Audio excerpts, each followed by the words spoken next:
Muito bom dia, bem-vindos a alguns dedos de conversa. Depois de uns meses de intervalo, voltamos à conversa com Joaquim Ramos.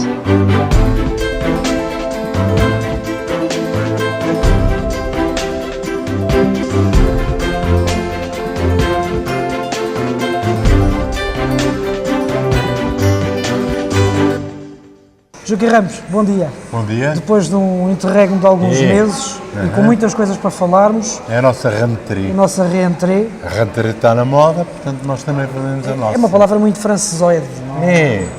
Mas já ganhou o Estatuto Internacional. Muito bem. Pode ser que o programa um destes dias tenha também Estatuto Internacional, quem sabe. Exatamente. Vamos vender isto à CNN, nunca se sabe. Pode ser. Joaquim Ramos, tivemos muitas novidades, sobretudo vindas da esquerda. O caso de Robles ensombrou o verão deste ano. Da esquerda e da direita. Esquerda e da direita. Mas o caso de Robles eu acho que foi um bocadinho mais experimente com o discurso que o Bloco de Esquerda faz e depois com aquilo que na prática acontece. Há notícias recentes que dão conta que a taxa foi negociada com o PS, mas o PS diz que não negociou nada. Como é que tem vivido, ou como é que tem visto estas questões todas? Bom, em primeiro lugar, deixe-me fazer uma apreciação de caráter global sobre aquilo que eu penso do Bloco de Esquerda. Eu conheço muita gente do Bloco de Esquerda e conheço, basicamente, a incoerência das pessoas que integram o Bloco de Esquerda. De uma maneira geral, o que não quer dizer que não haja pessoas que, efetivamente, estão ali por uma questão de ideal.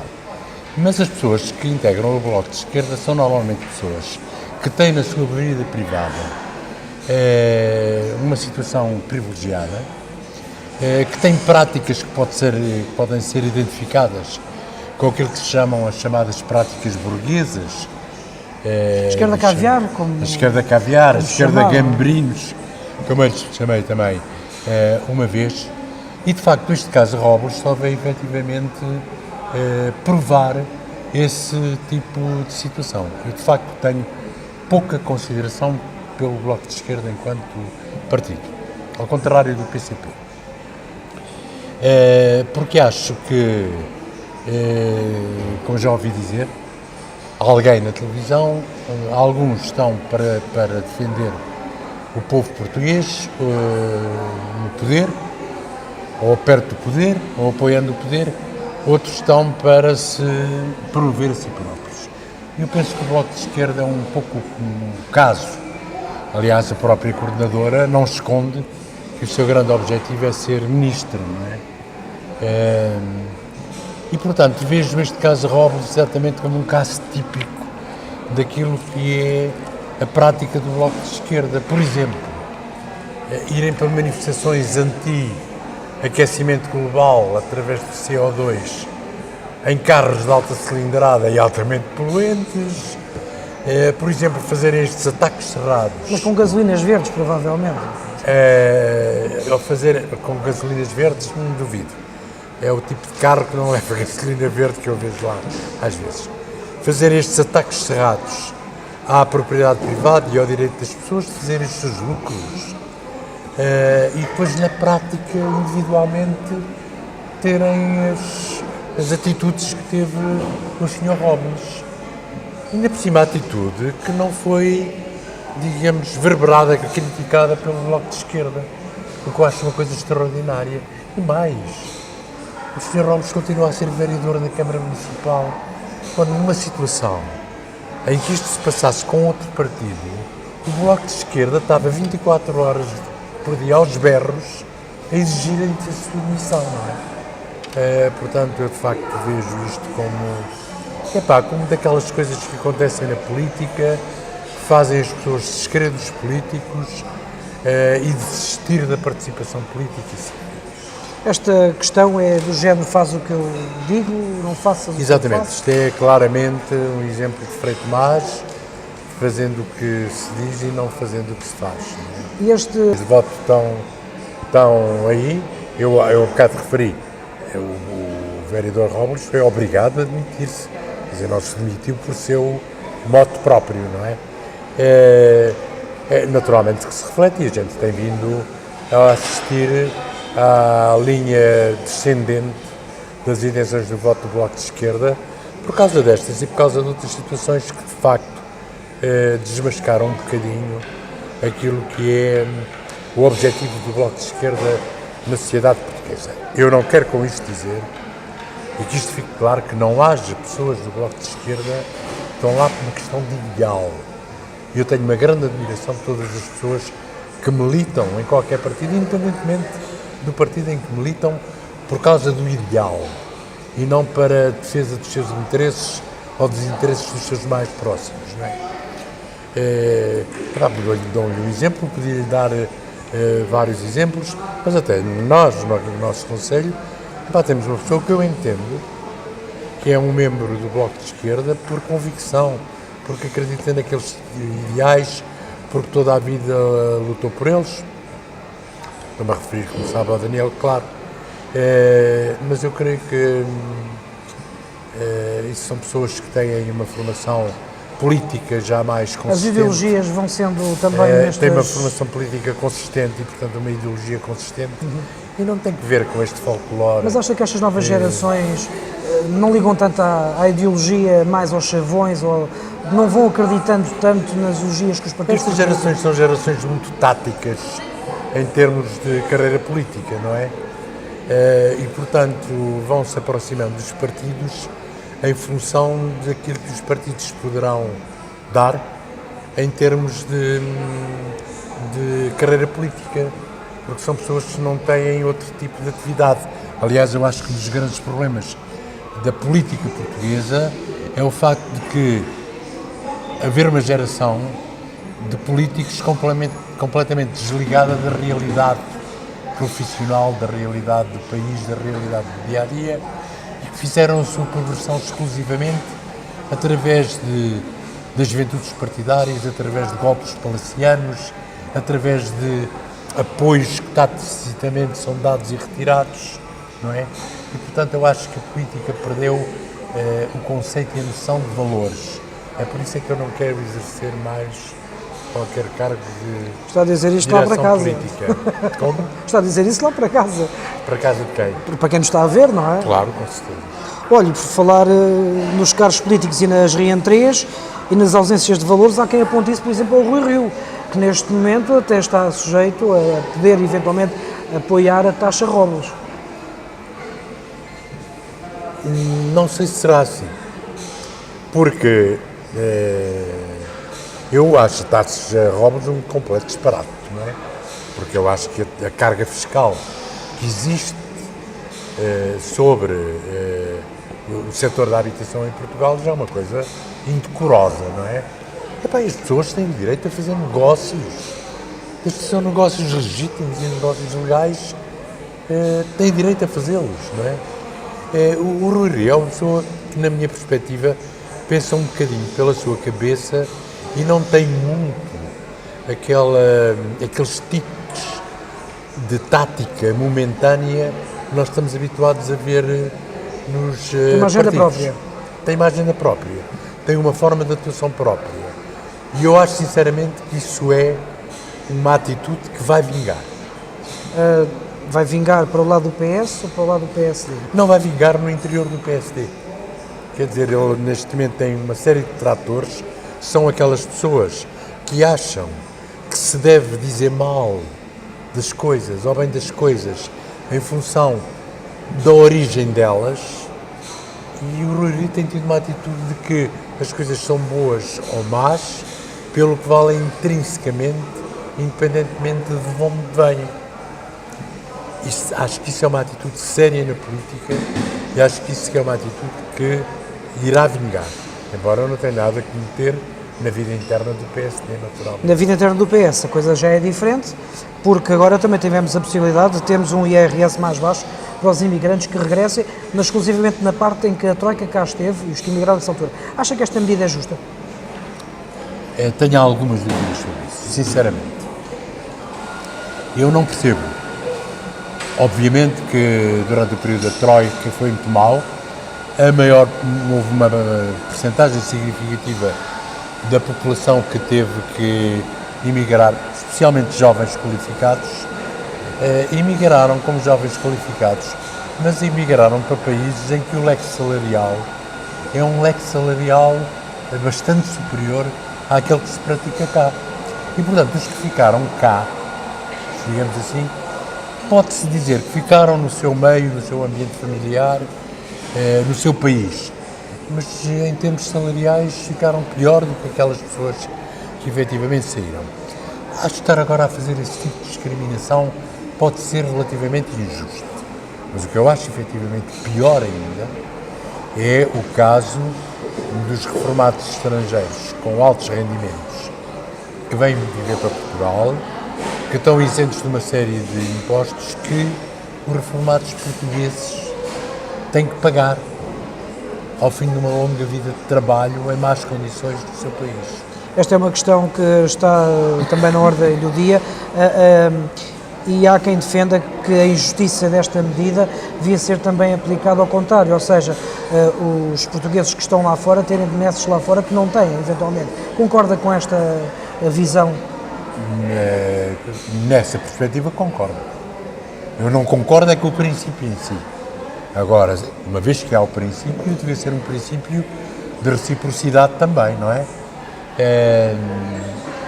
Mas eu definitivamente discordo desse tipo de medida. Joaquim Ramos, também uma das notícias, esta mais recente, que está relacionada diretamente com o apoio dos espaços sociais na área metropolitana de Lisboa.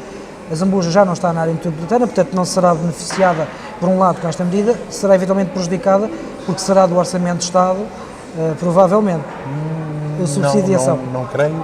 A Zambuja não está formalmente na área metropolitana de Lisboa, mas isso é uma medida que foi lançada pelo Presidente da Câmara de Lisboa, penso que em concertação com o Governo, não é?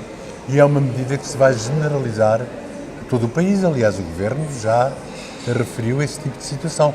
E nessa perspectiva eu acho que a Zambuja está numa situação privilegiada, uma vez que é o término de uma linha suburbana de comboios. E em que os transportes também funcionam mal, não é? Como? Os transportes funcionam mal. Os transportes aqui funcionam mal.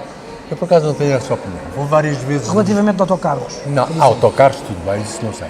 Mas relativamente a comboios, eu vou várias vezes a Lisboa de comboio e funcionam sempre muito bem. Os comboios sempre tiveram... E, aliás, começa a verificar-se um afluxo de pessoas à Zambuja, à Vila da Zambuja particularmente, para a residência. Exatamente por causa disso. Você já reparou, não se fez ainda com certeza um inquérito ou uma contagem oficial sobre essa matéria, do aumento da população que tem tido a Vila da Zambuja em função disso.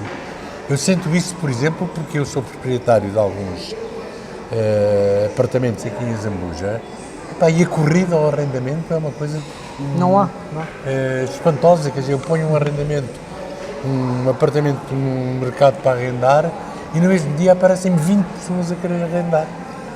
E dessas 20 pessoas, metade não são da Zambuja, são pessoas de fora da Zambuja. Portanto, eu acho muito bem. Acho bem a medida dos espaços sociais e acho bem por duas razões. Primeiro, porque eu acho que as pessoas têm que fazer deslocações e, como sabem, em Portugal, as deslocações pendulares, isto é, de casa para o emprego e do emprego para casa, são muito pesadas por causa daquele fenómeno da compra de habitação própria. As pessoas têm pouca mobilidade em termos de agarrar na trouxa e ir viver para o outro lado. Sobretudo os professores, não é? Como? Sobretudo os professores têm essa dificuldade. Nos Estados Unidos você é colocado num estado qualquer, deixa a casa que alugou onde estava e alugou outra. Aqui é complicado porque a maior parte das pessoas é proprietária da casa onde vive e tem dificuldades nisso. E, portanto, estes movimentos pendulares são importantes e é importante que haja, de facto, algum apoio social com a redução do valor dos espaços sociais. Isso é uma situação. Que vai ser largada a todo o país, eu não tenho essa notícia, mas de qualquer das maneiras... Exatamente, vai. Por outro lado, em termos ambientais, também é uma medida importante, porque a utilização de transportes públicos, como sabe, contribui para a diminuição de emissões de dióxido de carbono, aquecimento global, alterações climáticas, todo esse tipo de problemas. Agora, o que é preciso de facto é que talvez melhorar um bocadinho os transportes públicos para que sejam apelativos a que as pessoas os utilizem.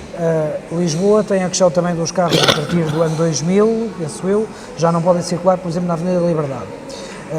Numa outra conversa disse-me que achava que essa medida tinha sido exagerada. A partir do ano, ou até a partir do ano 2000 é que podem circular. Até o ano 2000 estão vedados, a menos que sejam moradores. Há os carros com idade até o ano 2000. Sim. Disse-me que essa medida era um bocadinho exagerada. Sim. Queres-me explicar qual é que é a sua visão disso? Não, eu acho que é um bocadinho exagerada porque porque Lisboa é uma cidade que não tem problemas de poluição.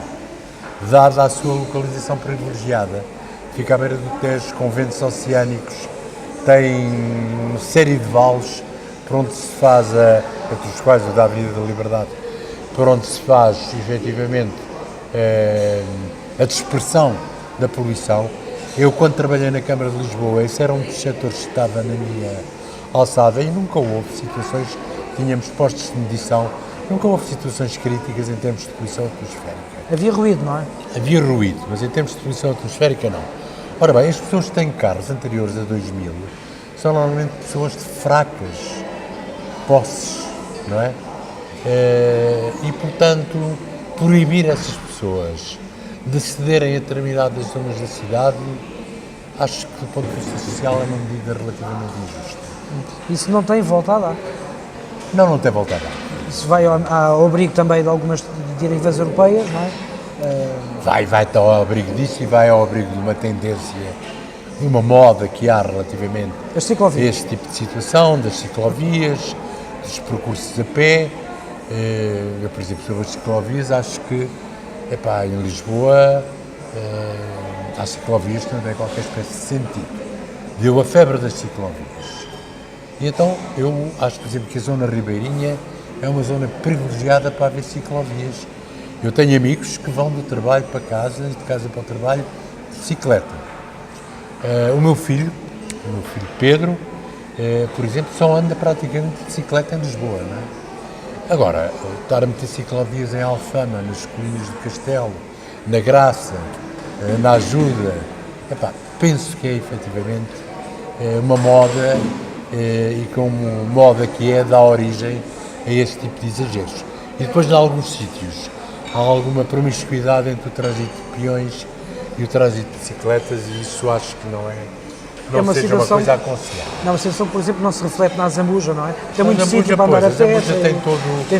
Tem todo o potencial para ter ciclovias, particularmente na zona plana, portanto na zona da Lesíria. E nós chegámos a ter um projeto que era quando se pensou naquele alcatroamento da estrada das Virtudes, das Zambuja Virtudes. O projeto incluía exatamente uma ciclovia, porque é uma zona relativamente plana, depois não chegou a ser feito porque os serviços florestais se recusaram a ceder 30 metros quadrados da Mata das Virtudes para esse efeito, não é? Que também é um pouco sintomático dos capelinhos de poder que se instalaram dentro do país. É uma situação que agora está um bocadinho, talvez, mais esbatida, mas foi muito intuitiva do desenvolvimento de muitas coisas no país e no concelho. Aliás, porque naquela zona pouco mais se poderá fazer do que uma estrada alcatroada ou uma ciclovia ou andar de bicicleta, não é? Porque ali não há rigorosamente mais nada. É reserva ecológica, não é? Sim. Mas também é da opinião que há reservas ecológicas que são manifestamente exageradas. Isso é um perfeito disparate. Dá para um outro programa, não é? Dá para um outro programa, é um perfeito disparate. Isso, enquanto eu fui Presidente da Câmara, foi uma das grandes lutas que tive, mas se calhar há uma coisa que as pessoas não sabem, é que não há reserva ecológica em Zambuja. E durante anos teve-se a negar uma série de situações a título da reserva ecológica, quando efetivamente não há reserva ecológica em Zambuja.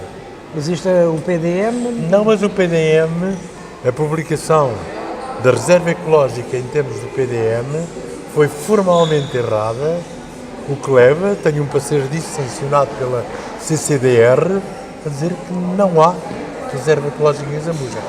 Há a zona para lá da linha de caminho de ferro, que é a reserva ecológica pura e dura, não é? Mas aqui dentro do perímetro urbano, digamos assim, não há reserva ecológica? Não. Esta semana... Nem da Zambuja, nem de qualquer parte do concelho. Sim, estou a falar daqui a parte urbana da vila.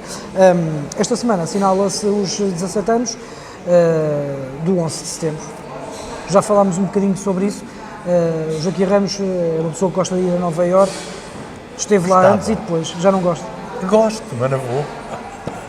E não vai porquê? Também já não tem lá o seu filho, não é? Não tenho lá o meu filho, não vou porque... hei de ir, mas agora, há uns 4 anos não vou, não é? Já lá esteve antes e depois, não foi? Tive Que diferenças é que viu? Aliás, eu curiosamente, essa questão do 11 de setembro, que se fez agora, 17 anos, eu estive nas Torres Gêmeas com a minha mãe e com a Rosália, com a minha mulher e com o meu filho, 2 meses antes do 11 de setembro, em julho de 2001.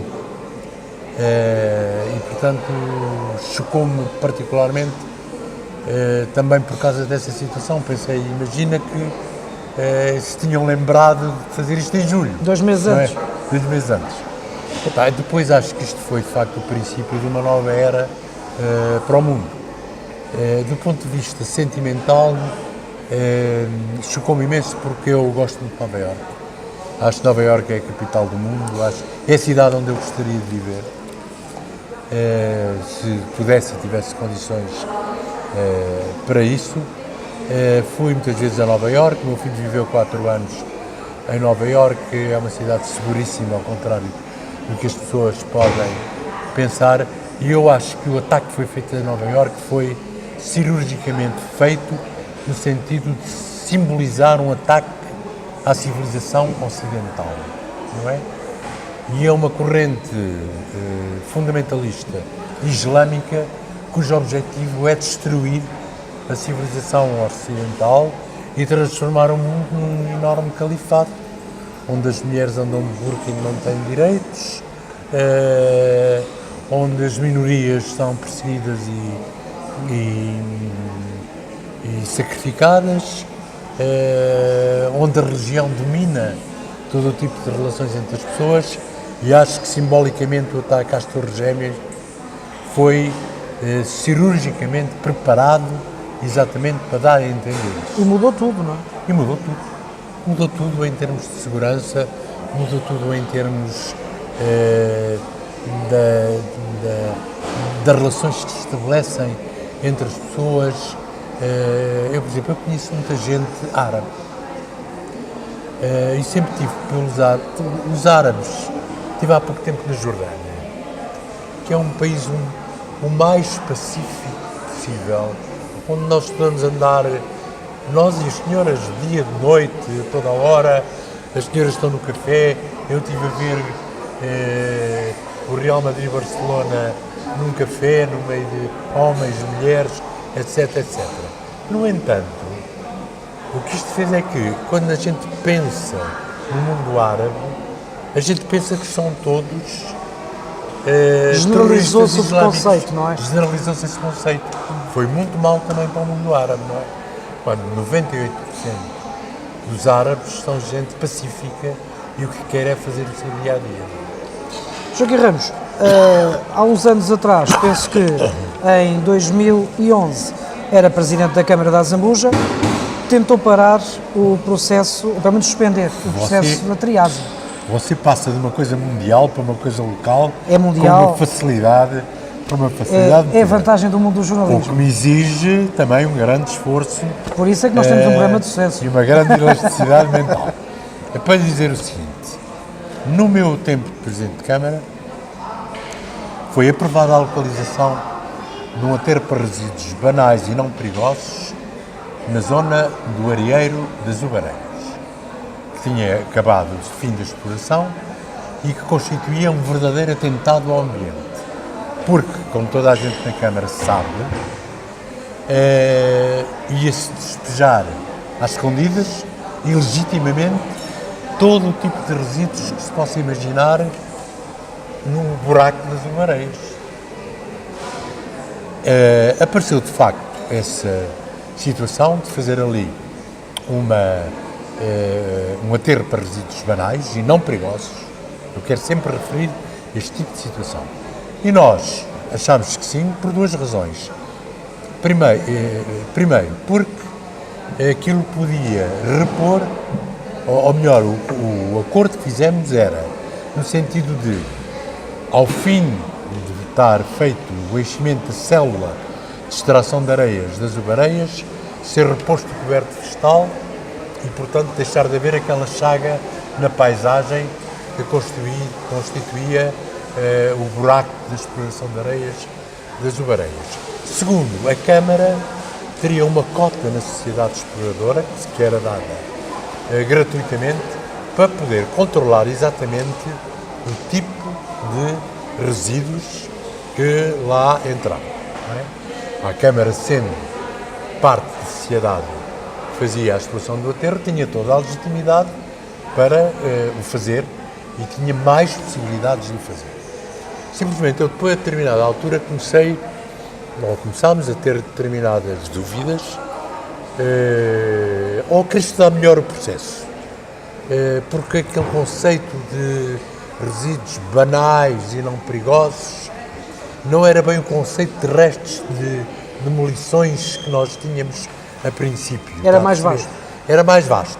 E eu quis parar o processo para estudar em maior profundidade. Houve muitas críticas da oposição na altura. As suas consequências, exatamente, houve.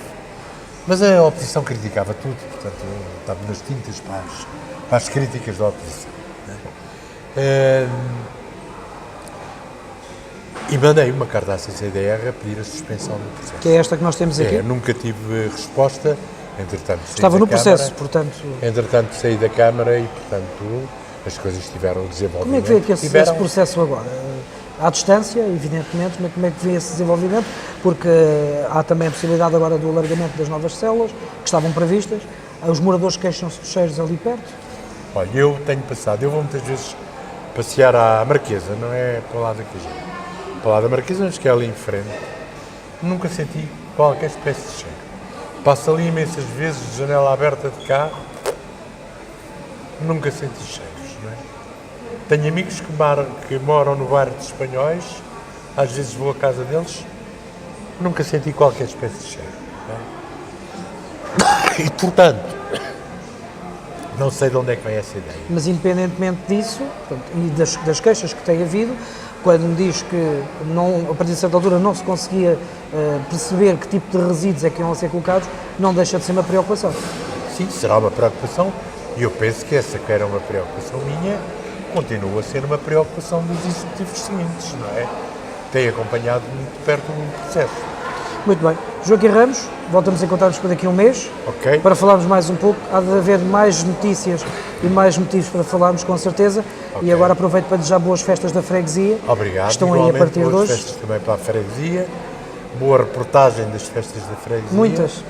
E pronto, e cá estamos. Cá estamos. Obrigado, Joaquim Ramos. Obrigado.